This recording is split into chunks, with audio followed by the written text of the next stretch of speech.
I'm George Galloway, and I present Kalima Horra on Al Mayadeen television. Here we are in London. I speak my words freely, either in Parliament, on television, here on the streets of London. Kalima Horra means free word. That's what I speak. So Kalima Horra is a two-way conversation. Check it out on Al Mayadeen television. Welcome to Kalima Horra with me, George Galloway, on Al Mayadeen television, coming to you from London, but discussing Yemen. The proximate reason for this discussion is revelations over the last few weeks that there may be a secret group of 30 British special forces operating out of the Al Ghaida airport in a province in eastern Yemen. My answer to that question would be, well, is the Pope a Catholic?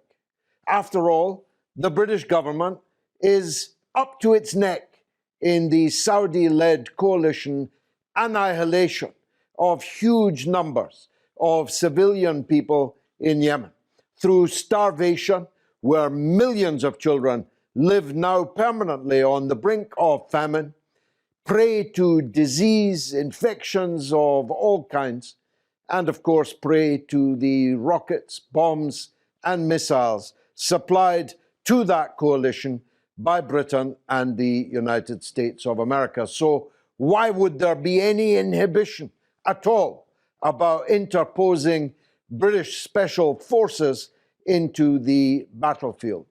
Well, first of all, it would be illegal.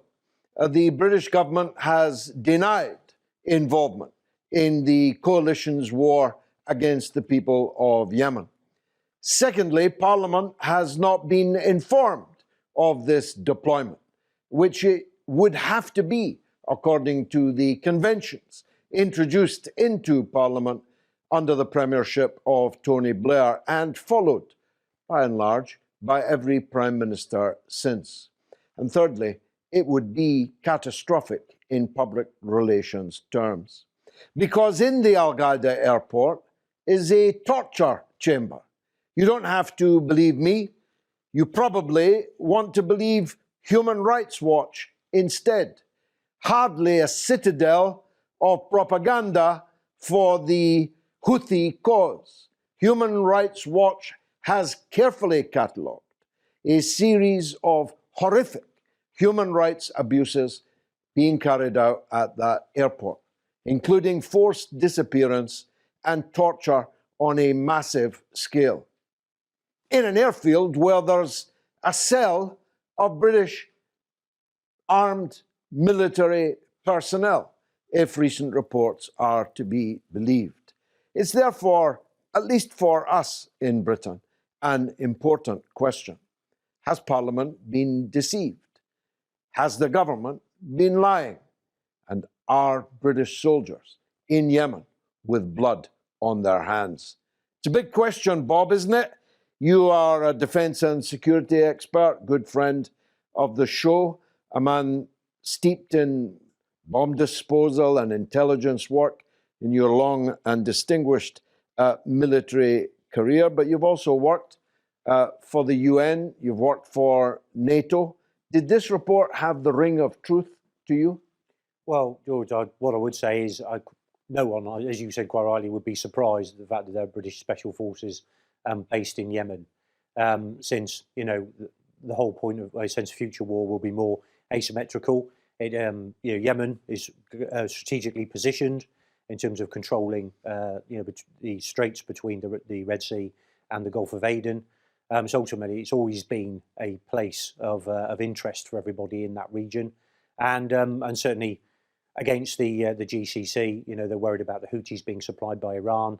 So ultimately, because no one wants to, in a sense, see the other side influence greater than theirs, of course, in a sense, special forces are going to be involved. Well, it might not be surprising, but it would be surprising to Parliament, who haven't been told about it. It would be surprising to those who believe our government should tell us the truth, because the government have denied it. So what you're saying, and I agree with you, by the way, it wouldn't be surprising. which means we've both concluded that we're governed by liars and Parliament is something that can be dispensed with at any time. Well, I imagine the MOD would just want to keep Special Forces operations secret for as long as they possibly can, not out in the wider world. Hugh Barnes, you're a very distinguished war correspondent. You've been in some real scrapes in all kinds of theatres, I see, since I last met you 35 years ago, including Afghanistan, the Balkans, Chechnya. Is it, in your view, surprising or not surprising that there may well be British Special Forces actually fighting in the war in Yemen? It's not surprising in my view. In some of those scrapes that you mentioned, Afghanistan particularly, because the British didn't have quite the same involvement in Chechnya, when I was wandering around on the ground as a war reporter, I frequently came across British secret operatives on the ground, you know, basically kind of identifying targets that could then be bombed from the air. So it's not surprising to me at all. I think it's almost inevitable that the British military would be involved in this disgraceful foreign venture. But I would say that I think it's a slightly technical detail to sort of worry too much about, you know, the secrecy of military operations in a war zone. I mean, fighting colonial wars is not a public relations exercise, and it's undertaken by unseen, unelected, secret commanders. And when I was growing up, there used to be something called the Royal Tournament that people used to buy tickets to go and see in London. And in the Royal Tournament, you know, soldiers would sort of assemble and dismantle cannons and things. And that was a public relations exercise. But apart from that, it's to be expected, I think, that the British and the Americans and the Emiratis and the Saudis, I mean, the British are part of something that we tend to regard as being the Yemen Quad. So you've got the Saudis, the United Arab Emirates, the British and the USA. We know from the experience of Afghanistan and Iraq that the British and the American are very perfunctory in their approach to human rights, to international humanitarian law. And I don't think you need me to tell you that the same also applies in Saudi Arabia and in the United Arab Emirates. So I think it's a technical detail. We can go into the many aspects and the ramifications of it. We will, but forgive me as a long-serving parliamentarian myself, it's not a technical matter if the government declares in the House of Commons that no British military personnel are involved in the war, are in Yemen. And it turns out to be, in Bob's words, unsurprising that they in fact are. Well, the British government has not acknowledged that there are British troops fighting on the ground in Yemen. I've been in Yemen also. I've been in the Hadramaut. I've been in these places. And I know something about the Houthi insurgency. It's not surprising to us that the British government would fail to acknowledge the presence of British troops in Yemen, but David Cameron in 2016, when he was the Prime Minister, acknowledged that the British military was assisting the Saudi UAE coalition, so-called, against the Houthis. So I think, you know, in that sense, you know, it's in this country we have a separation of powers. So the Parliament may have been lied to, but in 2019 the Court of Appeal in London ruled that the British government had actually acted unlawfully by continuing to sell weapons to the Saudi Arabians and the UAE to drop bombs on civilians in Yemen without undertaking any kind of appraisal of the damage to ordinary people's lives that those weapons were causing. The Court of Appeal said that the actions of the British government were irrational and unlawful, and irrational because they didn't inquire. So that's the if you like, the judiciary holding the legislature to account. So, well, you know, you are a parliamentarian. I won't tangle with you on how surprising or how unacceptable it is. I think most people in the United Kingdom and across the Middle East would not be very surprised to hear that parliaments get lied to. As surprised as the police chief in Casablanca to discover there was gambling going on in Tangier. Sarah Kassim, there you have it. Britain that occupied your country as a colonial asset, treated your people with real brutality as late as the 1960s when the Beatles were #1 in the hit parade. We were shooting down Yemenis in the Crater district in Aden. Did it come as a shock to you that we might be back to our old tricks? Not really. I mean, in fact, probably British will know how the ways how to be in Yemen. They will know probably more ways than Saudis and UAE. They know the region very well. It's quite sad though, because it's in the expense of civilians. In Yemen, people are at the brink of a famine. So if this hasn't moved people's heart and the government here to take action, that really shocks me because of the stage that Yemen is right now. And then there's the Human Rights Watch report that in the very airport where our soldiers are allegedly based, there is widespread use of torture, disappearance, the whole 9 yards of extraordinary rendition and all of the brutality that we saw in Afghanistan, we saw in Iraq. It's happening in your country in an airport where we're based. Yes, and really and truly, they don't have the right to be there because the Houthis are not there. They are on the north in Sana'a. So there is no reason for the British troops or the Saudis to be there unless if it's for other reasons. Well, let me posit to one reason, and the reason I happen personally to believe. The British are there to assist the secession of South Yemen, the return to the status quo ante before the reunification of the country. In other words, the partitioning of your country for selfish reasons so that they can control the gateway to the sea. Yes, and the partition, it's only going to be in favor for British and Saudis and other countries that want these to take over Yemen.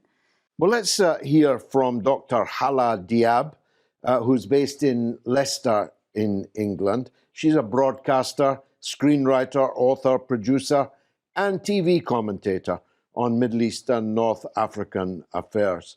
Dr. Halla, welcome to the show. Dr. Halla, in your understanding, are British troops operating in Yemen? It's very not clear whether they are there or not. This is based on some reports and some speculation of some journalists or writers or witnesses or on the ground people from Yemeni Qabilas or somebody. But if they were there or if they are there, basically they would be there in order to provide logistical support or military training to the forces, to the Saudi forces, or in order for other aims, especially, to preserve certain archaeological values or artifacts that Yemen has. And this is something we knew. We don't know for sure, but we know from the scenarios in Iraq and in Libya and other places, war zones where Western forces were involved. What does this tell us about the UK's foreign policy with regards to Yemen? As you know, the Yemen situation is very critical and sensitive, especially because of the humanitarian crisis and because of the involvement of Saudi in Yemen, and which many people in Britain and the British public have not happy with the involvement of Britain in the war in Yemen, and also they denounce the involvement of Saudi Arabia in war against Yemen. So that's why one of the reasons why, if Britain was involved in Yemen, they will not really make it very clear because of the British public refusal of the involvement of British forces in Yemen. Number two is because Britain, as you know, recently has cut foreign aid support, and that because of the coronavirus and other things, financial difficulties that Britain is having. And to cut that and to go and get involved in a war against civilians would be a big thing against the Tory government in the UK. And that's why maybe if they were involved, they will keep it secret. If this story is true, and it appears to be true, why is Britain doing this in secret, clandestinely?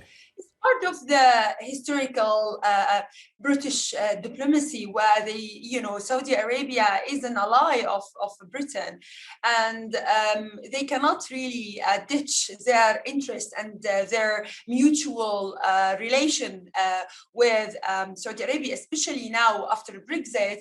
There might be prospect for trade with Saudi Arabia, commercial relationship. So they are doing it in secret in order not to kind of abandon the Saudi government, but at the same time, they will not be on the bad side, or they will have a criticism from the British public.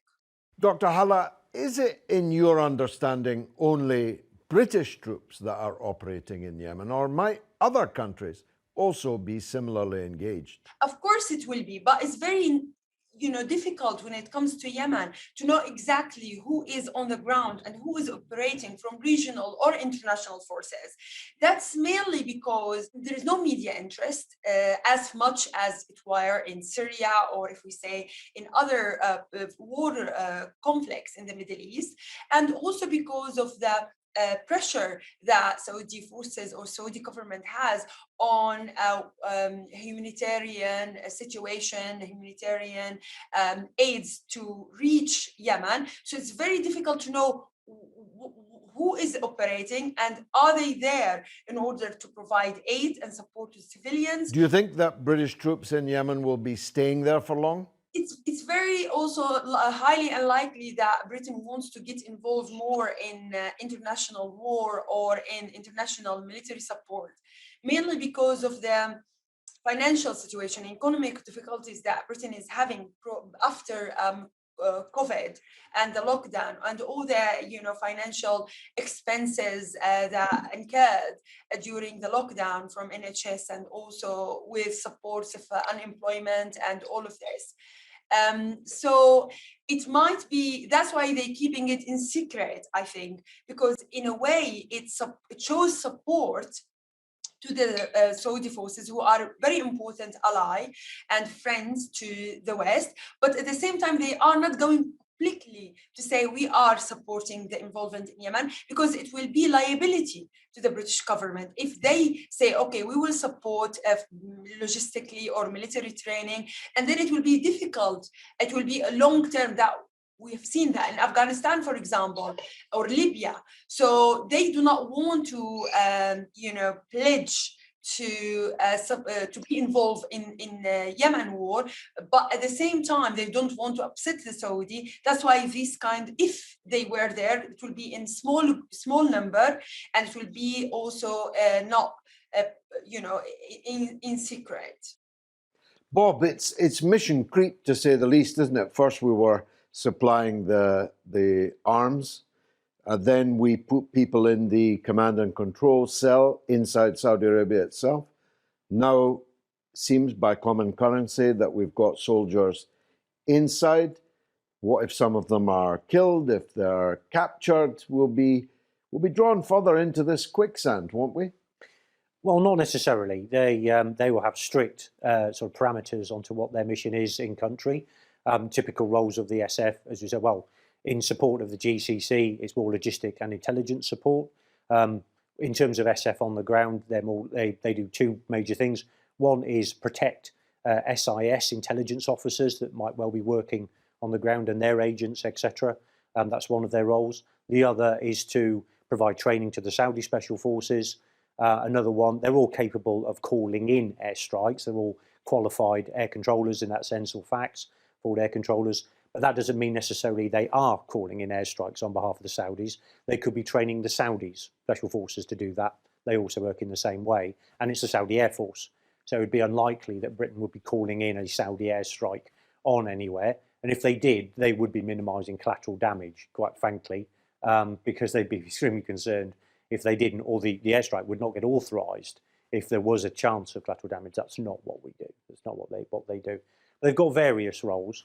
They always tend to hide out on an airfield in a fob, in a hangar. They keep themselves to themselves. And it's highly likely if there is some exploitation facility up the road where people are being interrogated, then that is not necessarily anything to do with them, because interrogation or debriefing tends to be an intelligence function and is not an SF function. Hugh, Dr. Halla was right, wasn't she, that actually the only reason any of this can be happening, with our involvement at least, is that there's almost zero media and therefore political public interest in this. If it were in Syria or even Libya, let alone if it was in Ukraine, it would be very big news indeed. But sorry to say, Yemen is news in brief, isn't it? It's news in brief because it's a dangerous place for journalists to operate. I mean, you know, there's a rule of thumb in human rights abuses that in the dark corners of the world, dark deeds take place. And the dark corners of the world are dark because there are no journalists to shine any light on the dark deeds that are taking place. So that's an obvious point. I mean, I think taking issue with something you were saying about the game plan for the British being secession once again of a sort of, you know, retro Aden protectorate, going back to 1963. I would, you know, disagree with that analysis simply on the grounds that it seems to be a kind of colonial view of kind of British mastery of foreign lands. And it is the case that the British were the first colonial power in the Middle East. The East India Company was very interested in putting soldiers on the ground in the Red Sea because they didn't like the fact that kind of pirates were marauding and attacking their ships that were trying to supply the Raj in India. So the British were, you know, in their pomp, the colonial power that had a strategic master plan, which might have been the secession of this country or of that country. But Britain is way beyond that now. That's over. Sure, there is a southern secession movement. Yes. It is strong. The UAE is financially backing it. It will probably end up owning the port at Aden. I didn't mean that Britain would become again the colonial power, but that Britain is assisting. I take that point. It's assisting because it no longer writes the colonial narrative. Sure. That's now written by the Americans and the Saudis, and to some extent by the Emiratis. And the tragic thing for the British, and for a country which post-Brexit, Dr. Halla talked about the predicament that Britain finds itself post-Brexit, you know, impoverished, its trading options kind of shrinking by the minute. BAE and the weapons sales to the Saudi Arabia are an important factor in Boris's master plan. Now, the problem is that the British have been drawn into this dispute where they have no reason to be there because essentially they have been allowed to become an accomplice in the devastation of the country and the killing of over 100,000 Yemeni civilians. Sarah made a very, very interesting point about you know, the east of the country. I mean, the extraordinary thing about being way off in the Hadramaut, which is where it's alleged these operatives are, is that there are no Houthi positions there. No, of course. I mean, that no one, you talked earlier, what would happen if these operatives were killed? They're not going to be killed. Because they might be killed by missiles. They might be killed by their own missiles, but they're not going to be killed by the, you know, Houthi militants who are chained in the dungeons at the adjoining building of the airport. So it's a safe place. What politicians, when they very rarely go on the news and talk about Yemen, don't explain is that these problems came out of foreign interference. In the first place. In the first place. Much more of this after the break. Stay tuned.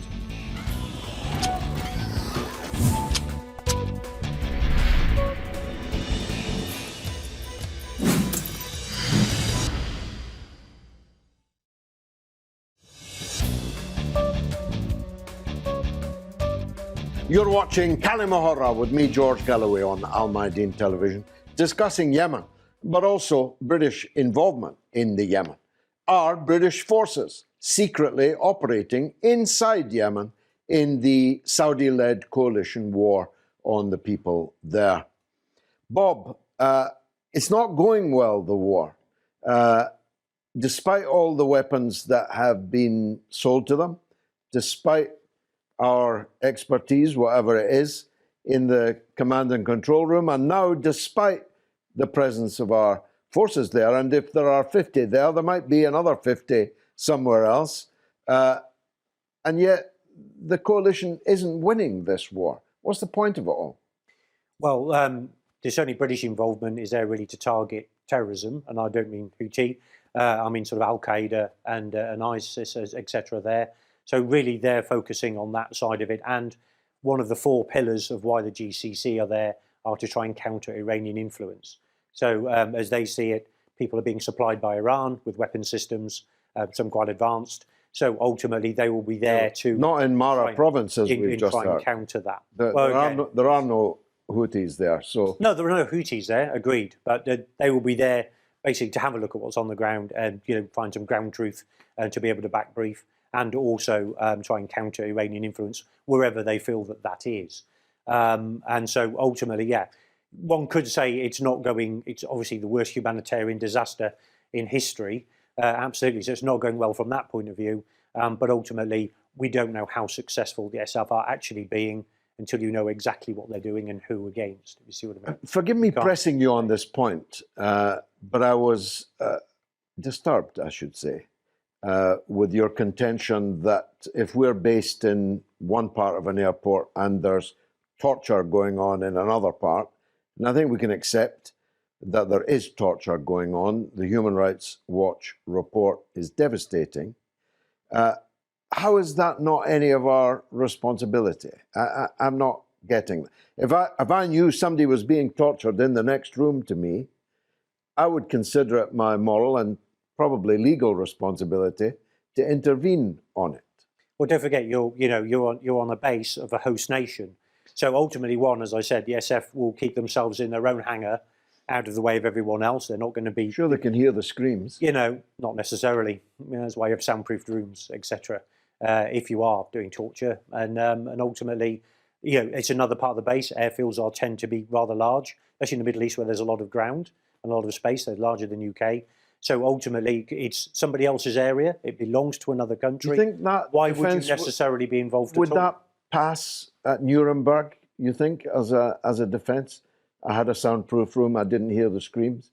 I did read the Human Rights Watch report, but I didn't hear the screams. And anyway, it was on somebody else's land. Well, again, if you're a British, soldier serving in Yemen, you're yes, not. But Nuremberg. You can get the whole sort of human rights report. Absolutely, it's on the web. You can download the news. But at the end of the day, you're not in a position to walk out to the host actually, nation under the Nuremberg, the Nuremberg findings, it is your responsibility to refuse to be in any way involved in crimes, in war crimes, in crimes against humanity. You get shot or hanged, and a soundproof room ain't much of a defence. Again, if you've not seen it, not been there, you could feasibly say, I know nothing about that. That's nothing to do with me. Sarah, must be distressing for you to hear this discussion. Of course, because in my thoughts now that the British troops there are training someone else to attack me. So you can't justify that you can't hear it, you don't know about it, because you are there to train someone else to take my land, where I am in need for you to come and help me to get out of this. You see us dying, you see us in the street. There is no electricity. In Aden now, they only have 1 hour, 2 hours of electricity throughout the day. Extremely hot weather, no water, nothing. Everybody from the outside are attacking our country and stealing our country. They need that support. They desperately need that support. Yes, they seeing that some are seeing British troops there. They haven't done anything to the Yemeni people. Therefore, some of the Yemeni there, they don't even know why they are there. Some are aware, some they are not, because they are not involved with the civilians there. However, we know that they are there to train someone else to attack us and kill us and take our land. So, Hugh, I come back to this point, potentially guilty of an overemphasis on parliamentary matters, but this situation would be at least tolerable if there was a debate in Britain about involvement in the war, if Parliament had voted to be involved in the war. Then you could say our soldiers were there lawfully, rationally. But none of these things is true. All of this is happening in the dark. Indeed. I mean, Bob makes the point that the soldiers can't hear the cries of torture. And Bob is a former professional soldier. Professional soldiers are highly trained operatives who take orders. I mean, I think the real question is not whether some individuals who have been parked in a garage adjacent to a torture cell should go and take responsibility of what's happening. And the blood that is on anybody's hands is on the hands of our elected political leaders who have colluded with this disgraceful policy.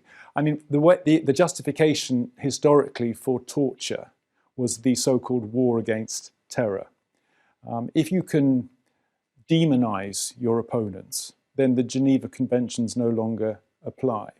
And I think the interesting point that Bob made was about the involvement of Al-Qaeda and Islamic State in Yemen. The other complex element in this, of course, is religious factionalism. And you have a country like Yemen in which there is a kind of Shiite, a substantial Shiite minority that are engaged in a tribal and religious war to some extent against the Sunni majority. And that's... Actually, they're all Zaydis. This is a false dichotomy, Sunni Shia, that the Saudis have injected into this picture to make people see it as an existential threat from Iranian-backed Shia. As a matter of fact, even the Muslim Brotherhood in Yemen are Zaydis, the same, if you like, Islamic current as all the other parties. Except you're right that one group are supported by the Saudis and another group are supported by Iran, but that's for political and maybe tribal reasons, but it isn't actually a sectarian conflict. Well, I mean, I take your point, but I don't personally believe that it is a false dichotomy. If it were a false dichotomy, it's one that's been introduced, as you suggest, into the equation by the Saudis. Because, of course, this is a proxy war to some extent. This is a war between the Saudis and the Iranians. And that, you know, it isn't a false dichotomy to say that there's a Sunni-Shia tension there. So I don't really accept your dismissal of that argument. But what I would say, and Dr. Halla touched on it, is that in my fairly extensive survey of the information around this, there is no genuine, no convincing, no persuasive evidence of Iranian-backed Houthi activity. And if there were to be, because of the starvation, because of the social urgency, if there were to be kind of humanitarian, compassionate assistance, some material support, it would be dwarfed by a factor of hundreds by the assistance that the Republic Yemen government is receiving from their so-called friends in Saudi and the US. And let's cross to the US, to Michigan in fact, and talk to Yousef Mawry, who's an award-winning documentary filmmaker, journalist, and Yemeni American, but unable, I think, to travel to Yemen for a variety of reasons. Let's hear from Yousef. You're welcome. Yousef, in your understanding, are these allegations in this report true? Of course they're true.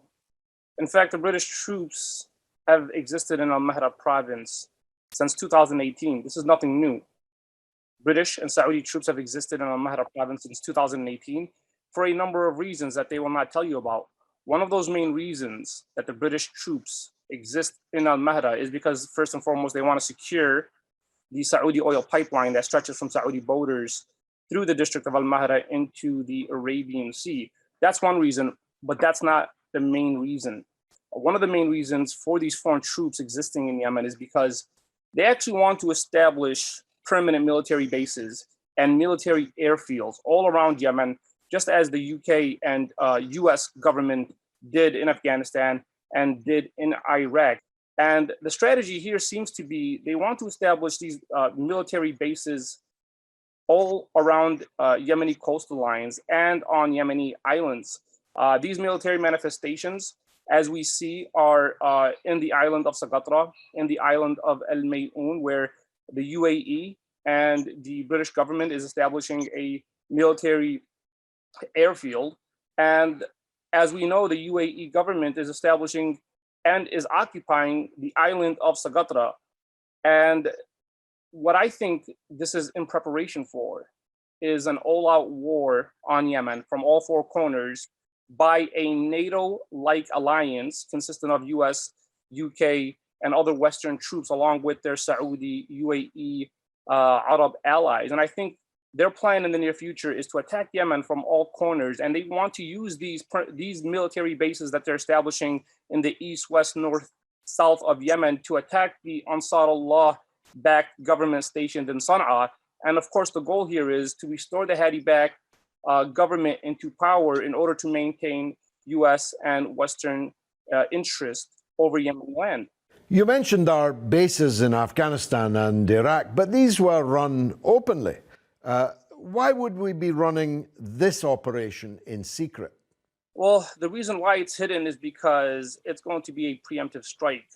Right now, what we're seeing is the Saudi-backed coalition forces waging war on Yemen with military and logistical support from US and from the UK government. But what we're going to see now form and come to existence in the near future is a NATO-like alliance, which is going to include direct military intervention by NATO-like forces, which is going to consist of UK and British troops. And what they're going to do, as I mentioned, is they're going to work with the coalition forces, and they're actually going to intervene militarily directly. And they want to do this from all corners of Yemen. We're talking about from the province of Al-Hudaydah, from Al-Mahra, from the province of Ma'rib, from the southern provinces controlled by the coalition forces. They need to do this because that's the only way they can bring Yemen back into the folds of the Saudi shackles and Western supervision. They've lost the war on the ground so far. So now Saudi Arabia and the UAE, they need to call their big daddy, and they need to get them involved in the war in order to put together a coalition force that will attempt to retake Yemen and bring it back to the Western Saudi-backed Hadi government. So make no mistake about it, George. There's going to be a NATO-like alliance formed and created to attack Yemen in order to maintain Western interests over Yemeni land. And again, in order to bring the Hadi-backed government back into power. And they need all military preparations to do this because, as we have seen on the ground, they've lost across the board. So this is what's happening right now with the U.S. Military activities happening around the Red Sea. This is actually a strategic way for the U.S. to send a warning to Ansar Allah that if Ansar Allah does not come to terms and if Ansar Allah does not agree to a U.S. friendly backed peace initiative, as Saudi Arabia proposed a couple of months ago, then the U.S. will be forced to intervene in Yemen militarily from land, air, and sea if the Houthis don't agree to a deal that secures U.S. interests over Yemen, if the Houthis don't agree to a deal that somehow, some way restores the Hadi-backed government into power in Yemen. So this is something that I believe is going to happen in the future, and we see the preparations taking place today. Is it likely that only British troops are operating in Yemen in this way, or perhaps more likely that other countries also were doing so?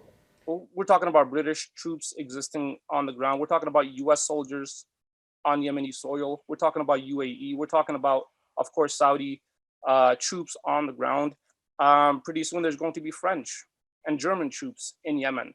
Like I said, this is going to be, they're on the verge of forming this NATO-like alliance consisting of Western nations who will directly wage war on Yemen. And the reason why they want to do this, and they need to do this sooner rather than later, is because they want to prevent the Sana'a-backed government, the Ansar Allah-backed government, from building a strong military air defense system. So they need to act now, and this is why we see these preparations taking place. The Saudi Arabia and the coalition forces, along with their Western allies, they would prefer to wage an all-out war on the Houthis, aka Ansar Allah, now rather than later, because they haven't won anything politically. They haven't forced Ansar Allah to compromise on a peace deal that the U.S. approves of. And for that reason alone, they have to try to gain momentum and try to gain leverage and an upper hand militarily. And in order for that to happen, Western troops have to get involved and rescue and aid their Arab-backed coalition forces who have failed across the board in this war since 2015. Yousef, for how long do you think the British or any other country similarly engaged can possibly keep that engagement, that involvement a secret? I don't think it's a secret anymore. The U.S. ambassador to Yemen has acknowledged that has acknowledged and confirmed that U.S. or British troops are on the ground in Al Mahra district, and the reason he claims is because this was in response to the request of the Hadi-backed government in order to counter, quote unquote, terrorism. If they really wanted to counter terrorism, what about the terrorism that's happening on a mass scale from states like Saudi Arabia and the UAE, who have bombed Yemen almost every province? They've bombed and killed innocent children in hospitals. They've bombed and killed innocent children on a bus on their way to school. That's the biggest type of terrorism that the Yemeni people are witnessing. So if the British ambassador to Yemen is claiming that the existence of British troops in Al Mahra is to counter terrorism, when you look at how Yemenis are viewing the conflict, they view the UK troops as the biggest aggressors and the ones who are committing acts of terrorism by supporting the Saudi-backed regime with military supplies and military equipment that kill innocent Yemeni children. And this is why the war has continued since for 7 years, because of the support of the UK government and because of the support from the US government to Saudi Arabia and the coalition forces, who have the only thing they've really succeeded in is killing innocent people and starving people by imposing a economic blockade on Yemen that's preventing humanitarian aid and vital supplies from entering the country. Bob, all-out war, total war, what could possibly go wrong? Well, all wars are wrong, to be fair, but ultimately, NATO is not about to invade Yemen in the slightest, or a coalition of that nature. It's not about us invading them and doing a ground war. At the end of the day, forces that also belong to NATO are also eligible to put themselves up for a UN tour. And ultimately, the UN wants to intervene on the humanitarian side of things. Building military bases makes perfect sense, not necessarily for aggressive action to invade anywhere, but because you need a huge amount of logistic support to bring in rations. And you can always leave them behind in the middle of the night, like the US has just done in Afghanistan. Yes, absolutely. You can use them as they are basically an inroad and outroad out of the country. You need to keep them out of the way. They're not necessarily an offensive thing. They're just a base. You need it to be able to bring people in for peacekeeping UN forces. But the armies of the UN forces are the same ones that are in NATO as they are from around the globe. So there's not about to be some huge invasion, not from NATO anyway, certainly, I'd say that. Hugh, here's a conundrum. President Biden made hardly any electoral commitments during his campaign. One of the very few that he did was to disengage from this war in Yemen and to put distance between the US administration and the frankly criminal administration in Saudi Arabia. Was that just a pre-election promise to be broken, or is something going on here? Well, I think something is going on here. Politicians make lots of promises when they're on the hustings.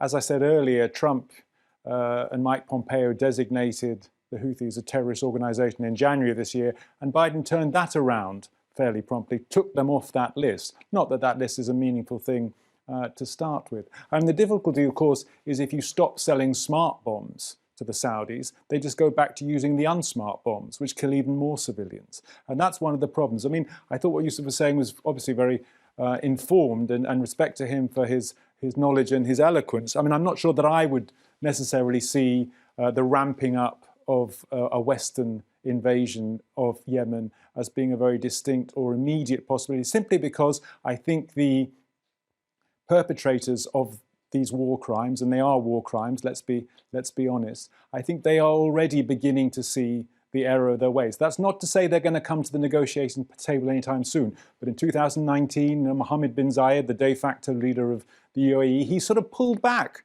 from UAE doing what it was doing to assist the Saudis. And I think even kind of his friend Mohammed bin Salman, in the wake of the Khashoggi outrage, there has been a kind of sense in which, interestingly, in the last 6 months, MBS has started to talk to the Houthis and about the need for negotiation. Obviously, that's cynical, but it's a sign that neither the Saudis nor the Emiratis see this ending well.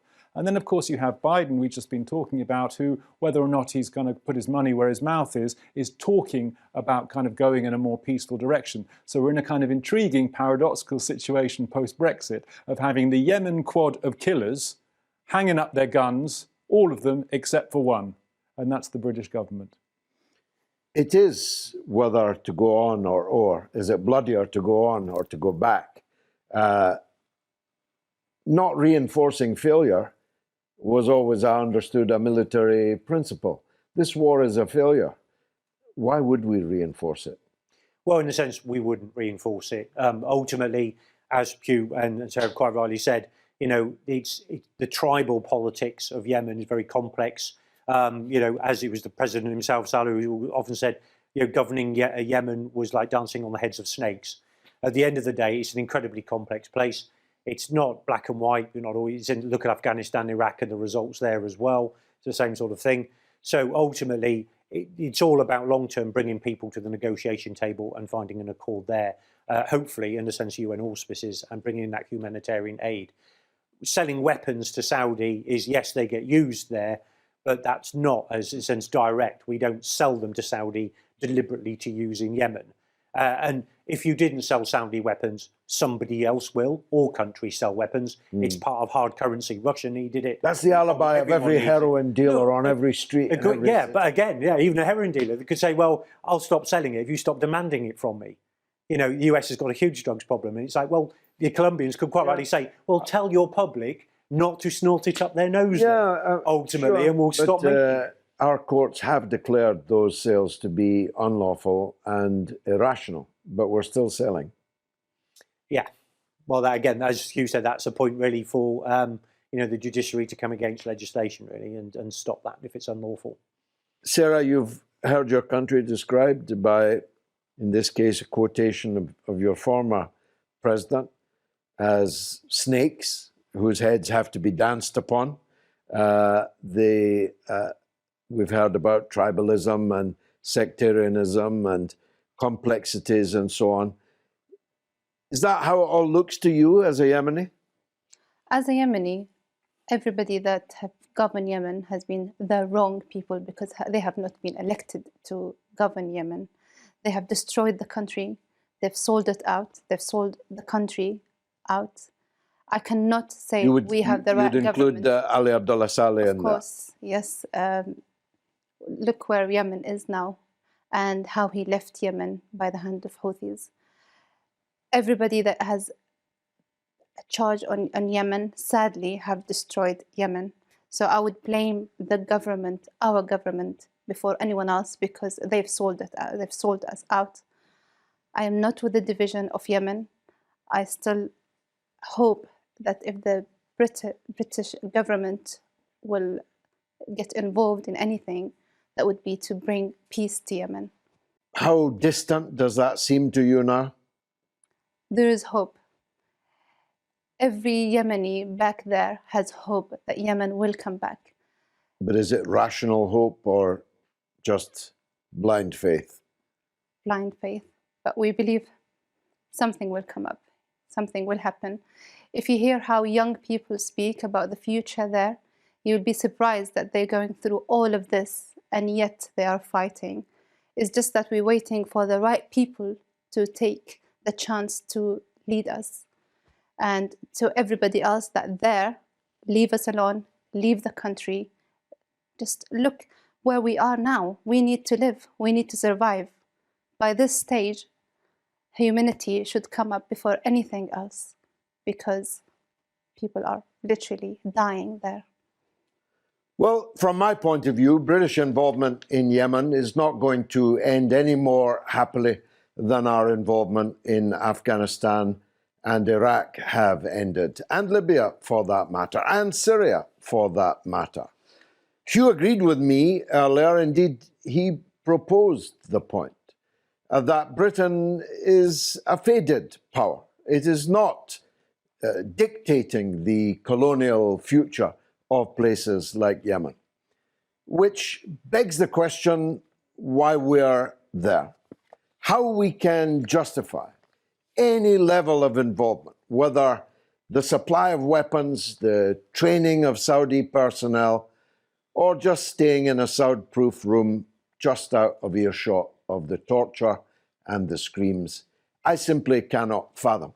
Moreover, I happen to believe, because I have faith in my countrymen, that if the British people knew the depth of our involvement in this squalid little affair in Yemen, a little affair not for the people of Yemen, a massive affair for them, but a little affair in geopolitics, a far-off country of which we know little, apparently care little, and certainly in terms of media coverage are told little. If the British people knew, I feel sure they'd be demanding that these 50 British special forces in Al-Qaeda airport would board a plane and come home without further delay. It's been a fascinating discussion. I hope you agree. I've been George Galloway. This has been Kalima Horra on Al Mayadeen Television. Thank you very much for watching.